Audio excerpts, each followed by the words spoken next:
Variety of ಬಜ್ಜಿಯನ್ನು ಮಾಡುತ್ತಿದ್ದೇನೆ. ಇದು ಅಜವಾನ್ ಎಲೆ ಮತ್ತು ಇದನ್ನ ಕರ್ಪೂರ ಎಲೆ ಅಂತಲೂ ಕರೀತಾರೆ. ಇದಕ್ಕೆ ಬೇಕಾದ ಸಾಮಗ್ರಿಗಳು: ಕಡಲೆ ಹಿಟ್ಟು, ಅಕ್ಕಿ ಹಿಟ್ಟು, ಉಪ್ಪು, ಖಾರದ ಪುಡಿ, ಅರಿಶಿನ ಪುಡಿ, ಅಜವಾನ್, ಸೋಡಾ, ನೀರು.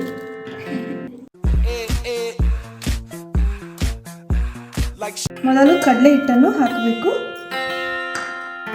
ನಂತರ ಅಕ್ಕಿ ಹಿಟ್ಟನ್ನು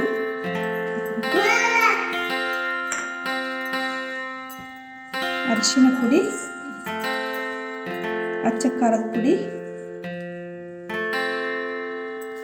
ರುಚಿಗೆ ತಕ್ಕಷ್ಟು ಉಪ್ಪು,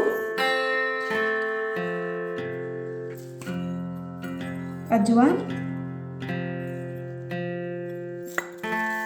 ಮತ್ತು ಸ್ವಲ್ಪ ಸೋಡಾ. ನಂತರ ಇದನ್ನು ನೀರನ್ನು ಹಾಕಿಕೊಂಡು ಕಲಿಸಬೇಕು.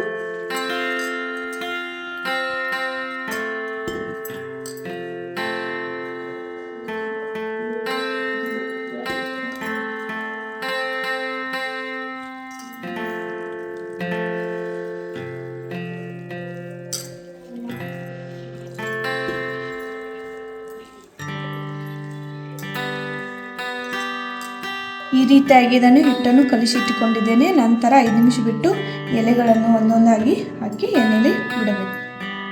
ಲವಂಗಿಯನ್ನು ತಗೊಂಡು ಅದರಲ್ಲಿ ಎಣ್ಣೆ ಹಾಕಬೇಕು. ಸ್ವಲ್ಪ ಕಾಯಲು ಬಿಡಬೇಕು. ಕಾದ ಎಣ್ಣೆಯಲ್ಲಿ ಎಲೆಗಳನ್ನು ಒಂದೊಂದಾಗಿ ತಗೊಂಡು ಈ ರೀತಿಯಾಗಿ ಬಿಡಬೇಕು.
ಬಿಸಿ ಬಿಸಿ ಬಜ್ಜಿ ಈಗ ತಿನ್ನಲು ರೆಡಿಯಾಗಿದೆ.